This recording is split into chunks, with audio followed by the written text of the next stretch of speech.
Hello friends, welcome to channel study with Amanpreet Kaur.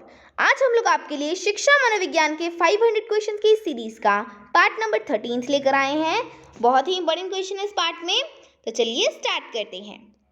First question है, क्रिया प्रसूत अनुबंधन सिद्धांत कब व किसने दिया? तो इसका आंसर हो जाएगा स्किनर ने 1938 यानी कि 1938 में दिया था क्रिया प्रसूत अनुबंधन का सिद्धांत। ठीक है, आपको ये भी याद रखना है कि इसे रिक्त प्राणी उपागम भी कहा जाता है। किसे दोस्तों? क्रिया प्रसूत अनुबंधन के सिद्धांत को रिक्त प्राणी उपागम भी कहा जाता है। किसने दिया था दोस्तों ये सिद्धांत? स्किनर ने 1938 में। सेकंड क्वेश्चन पे चलते हैं। स्वस्थ शरीर में स्वस्थ मस्तिष्क का निर्माण करना ही शिक्षा है, कथन है। तो दोस्तों ये कथन है अरस्तु का। ठीक है, तो अरस्तु का ये कथन है कौन सा? स्वस्थ शरीर में स्वस्थ मस्तिष्क का निर्माण करना ही क्या है? शिक्षा है। थर्ड क्वेश्चन पे चलते हैं। शिक्षण में दृश्य श्रव्य सामग्री का उपयोग किस सिद्धांत पर आधारित है? तो इसका आंसर हो जाएगा अनुकूलित अनुक्रिया सिद्धांत पर। तो दोस्तों अनुकूलित अनुक्रिया सिद्धांत पर शिक्षण में दृश्य श्रव्य सामग्री का उपयोग करना आधारित है। आगे चलते हैं। नेक्स्ट क्वेश्चन, मानसिक रूप से अस्वस्थ बालकों को भी प्रशिक्षित किया जा सकता है। इसका आंसर हो जाएगा क्रिया प्रसूत अनुबंधन सिद्धांत से। दोस्तों क्रिया प्रसूत अनुबंधन के सिद्धांत से मानसिक रूप से अस्वस्थ बालकों को भी क्या किया जा सकता है? प्रशिक्षित किया जा सकता है। आगे बढ़ते हैं। फिफ्थ क्वेश्चन, गणित तथा विज्ञान विषयों के लिए अधिक उपयोगी अधिगम कौन सा है? तो इसका आंसर हो जाएगा प्रयत्न एवं भूल का सिद्धांत। तो दोस्तों गणित तथा विज्ञान विषयों के लिए अधिक उपयोगी अधिगम प्रयत्न एवं भूल का सिद्धांत है। ये सिद्धांत दिया किसने था? तो दोस्तों ये सिद्धांत दिया था थॉर्नडाइक ने। ठीक है, काफी इंपॉर्टेंट क्वेश्चन है ये, कई बार एग्जाम्स में पूछा गया है।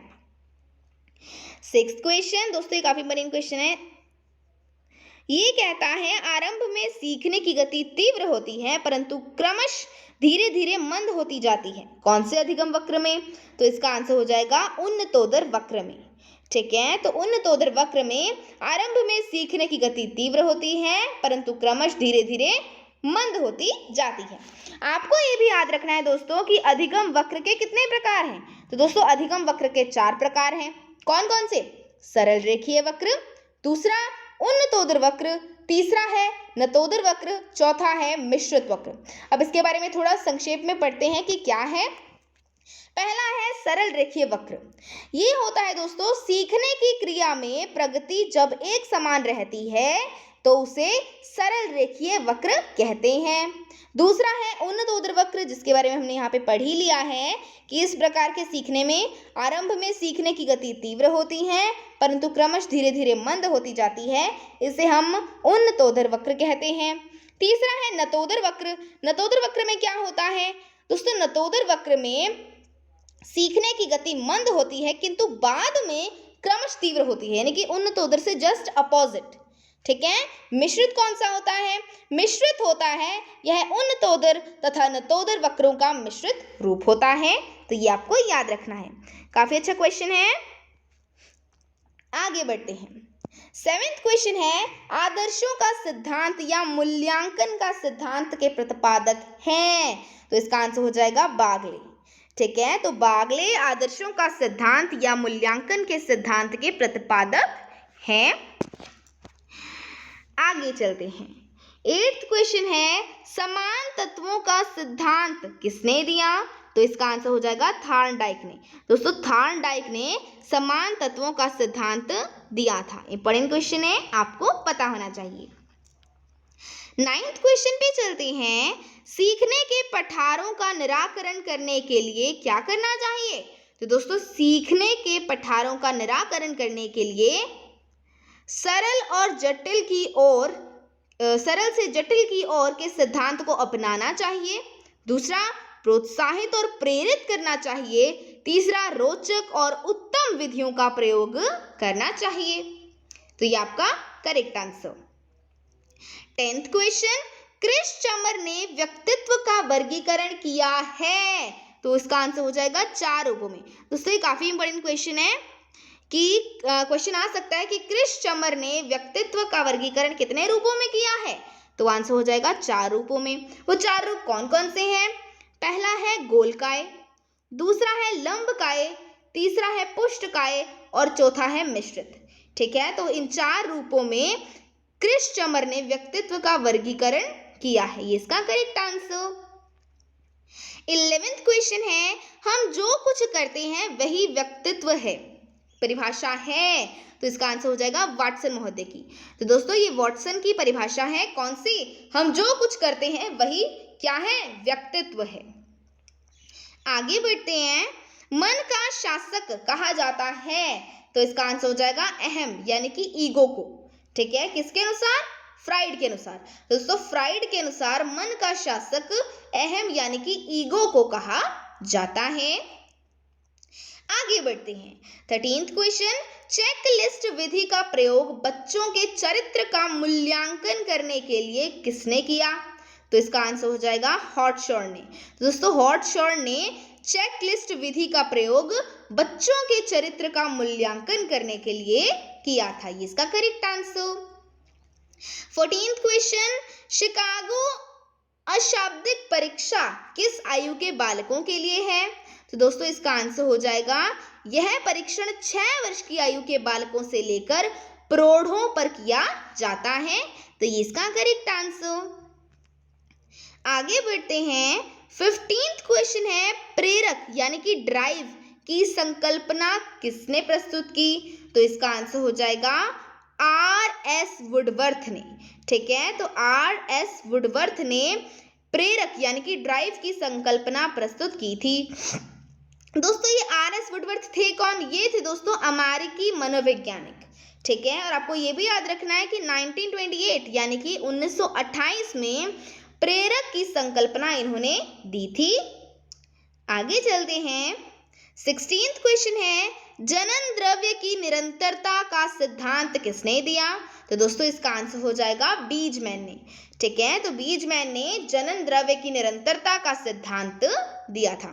काफी इंपॉर्टेंट क्वेश्चन है ये, आपको ध्यान रखना है। 17th क्वेश्चन है, किस नियम के अनुसार बालक में अपने माता पिता के विपरीत गुण पाए जाते हैं, तो इसका आंसर हो जाएगा प्रत्यागमन का नियम। तो दोस्तों प्रत्यागमन का नियम के अनुसार बालक में अपने माता पिता के विपरीत गुण पाए जाते हैं। आगे चलते हैं, 18th क्वेश्चन है, विकास प्राणी और उसके वातावरण की अंतक्रिया का प्रतिफल है, कथन है। तो दोस्तों ये कथन है स्किनर का। कौन सा कथन? कि विकास प्राणी और उसके वातावरण की अंतक्रिया का क्या है? प्रतिफल है। ठीक है, तो इसका करेक्ट आंसर। 19th क्वेश्चन, किसके अनुसार बुद्धिमान माता पिता के बच्चे बुद्धिमान, साधारण माता पिता के बच्चे साधारण और मंद बुद्धि माता पिता के बच्चे मंद बुद्धि होते हैं, तो इसका आंसर हो जाएगा सोरेनसन के अनुसार। दोस्तों सोरेनसन के अनुसार बुद्धिमान माता पिता के बच्चे बुद्धिमान, साधारण माता पिता के बच्चे साधारण और मंद बुद्धि माता पिता के बच्चे मंद बुद्धि होते हैं, तो ये इसका करेक्ट आंसर। आगे बढ़ते हैं, 20th क्वेश्चन कहता है, बालक को जिस प्रकार के वातावरण में रखा जाता है उसी के अनुसार उसका विकास होता है, कथन है। तो दोस्तों ये कथन है जॉन लोक का। ठीक है, तो जॉन लोक का ये कथन है कि बालक को जिस प्रकार के वातावरण में रखा जाता है उसी के अनुसार उसका विकास होता है। तो इंपॉर्टेंट क्वेश्चन है, आपको पता होना चाहिए। 21st क्वेश्चन पे चलते हैं, जीन सांख्यिकी का सिद्धांत किसने प्रतिपादित किया, तो इसका आंसर हो जाएगा गाल्टन ने। तो दोस्तों गाल्टन ने जीन सांख्यिकी का सिद्धांत प्रतिपादित किया था। आगे बढ़ते हैं, 22nd क्वेश्चन, जीवित रहने की इच्छाएं मात्र ही मूल प्रवृत्तियां हैं, किसके अनुसार, तो दोस्तों इसका आंसर हो जाएगा सर T.P. नन के अनुसार। आगे चलते हैं, 24th क्वेश्चन है, संवेग के लिए अंग्रेजी शब्द इमोशन है जिसका अर्थ है तो दोस्तों इमोशन का अर्थ क्या है? सबसे पहले तो ये देखते हैं कि इमोशन शब्द की उत्पत्ति किस भाषा के शब्द से हुई है। तो दोस्तों इमोशन शब्द की उत्पत्ति लैटिन भाषा के इमोवियर से हुई है, जिसका अर्थ क्या होता है दोस्तों? जिसका अर्थ होता है उत्तेजित करना, ठीक है, उत्तेजित होना। तो दोस्तों ये आपको याद रखना है कि संवेग के लिए अंग्रेजी का शब्द इमोशन है। इमोशन शब्द की उत्पत्ति लैटिन भाषा के इमोवियर शब्द से हुई है, जिसका अर्थ होता है उत्तेजित होना। 25th क्वेश्चन पे चलते हैं। 3 से 6 वर्ष तक के बालक प्राय अर्थ स्वप्नों की दशा में रहते हैं, कथन है। तो दोस्तों ये कथन है थॉर्नडाइक का, ठीक है। तो थॉर्नडाइक का ये कथन है कौन सा? 3 से 6 वर्ष तक के बालक प्राय अर्थ स्वप्नों की दशा में रहते हैं, ये इसका करेक्ट आंसर। 26th क्वेश्चन, बहरे दर्शन विधि या निरीक्षण अवलोकन विधि, ठीक है, मेथड ऑफ एक्सट्रोस्पेक्शन के प्रतिपादक कौन है? तो इसका आंसर हो जाएगा जेबी वॉटसन। तो दोस्तों जेबी वॉटसन इसका करेक्ट आंसर, कि जेबी वॉटसन बहरे दर्शन विधि के प्रतिपादक हैं। आगे बढ़ते हैं। बहरे दर्शन विधि की तुलना किससे की जाती है? तो इसका आंसर हो जाएगा जैन दर्शन के स्यादवाद सिद्धांत से। तो दोस्तों जैन दर्शन के स्यादवाद सिद्धांत से बहरे दर्शन विधि की तुलना की जाती है। आगे बढ़ते हैं। किस विधि में अंतर निरीक्षण और बाह्य निरीक्षण दोनों का समन्वय होता है? तो इसका आंसर हो जाएगा प्रयोगात्मक पद्धति में। तो दोस्तों प्रयोगात्मक पद्धति इसका करेक्ट आंसर। इंपॉर्टेंट क्वेश्चन है, आपको पता होना चाहिए। आगे चलते हैं। सुलेख और अक्षर विन्यास का अभ्यास कराना किस सिद्धांत के अनुसार संभव है? तो दोस्तों इसका आंसर हो जाएगा पावलोव का अनुकूलित अनुक्रिया का सिद्धांत, ठीक है। तो सुलेख और अक्षर विन्यास का अभ्यास कराना पावलोव का अनुकूलित अनुक्रिया सिद्धांत के अनुसार संभव है। काफी इंपॉर्टेंट क्वेश्चन है दोस्तों, कई बार एग्जाम्स में पूछा गया है। दोस्तों अगर आपको हमारी वीडियोस अच्छी लगती हैं तो प्लीज़ हमारी वीडियोस को लाइक कीजिए, ज़्यादा से ज़्यादा अपने फ्रेंड्स और रिलेटिव्स के साथ शेयर भी कीजिए, और हमारे चैनल स्टडी विद अमनप्रीत को भी सब्सक्राइब कीजिए, ताकि आपके पास इस तरह की एजुकेशनल वीडियोस की नोटिफिकेशन आती रहे। अगले क्वेश्चन पे चलते हैं। शेल्डन के अनुसार व्यक्तित्व का वर्गीकरण है? तो दोस्तों इसका आंसर हो जाएगा 3 प्रकार से, ठीक है। तो शेल्डन के अनुसार व्यक्तित्व का वर्गीकरण 3 प्रकार से है। कौन कौन सा?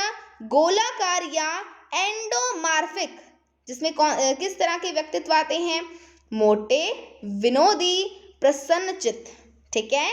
दूसरा आयताकार या मेसोमार्फिक, जिसमें स्वस्थ और झगड़ालू किस्म के व्यक्तित्व आते हैं। तीसरा लंबाकार या एक्टोमार्फिक, जिसमें संकोची, दुबले और बुद्धिमान किस्म के व्यक्तित्व आते हैं। तो दोस्तों ये 3 प्रकार से व्यक्तित्व का वर्गीकरण किया गया है, किसके अनुसार? शेल्डन के अनुसार। तो ये आपको याद रखना है। अगला क्वेश्चन है, व्यक्तित्व की रचना यानी कॉन्स्टिट्यूशन सिद्धांत के प्रतिपादक हैं? तो इसका आंसर हो जाएगा शेल्डन। तो दोस्तों शेल्डन व्यक्तित्व की रचना यानी कॉन्स्टिट्यूशन सिद्धांत के क्या हैं? प्रतिपादक हैं। तो ये इसका करेक्ट आंसर। आगे चलते हैं। 32nd क्वेश्चन है, हिप्पोक्रेटस द्वारा व्यक्तित्व का वर्गीकरण किया गया है? तो दोस्तों व्यक्तित्व 4 प्रकार का होता है, किसके अनुसार? हिप्पोक्रेट्स, ठीक है। हिप्पोक्रेट्स के अनुसार व्यक्तित्व कितने प्रकार का होता है? 4 प्रकार का। कौन से? कफ प्रवृत्ति वाले या क्रोधी। दूसरा काले पित्त वाले या निराशावादी। तीसरा पीले पित्त वाले या मंदबुद्धि। चौथा आशावादी व्यक्ति, ठीक है। तो ये काफी इंपॉर्टेंट क्वेश्चन है, आपको पता होना चाहिए। आगे चलते हैं।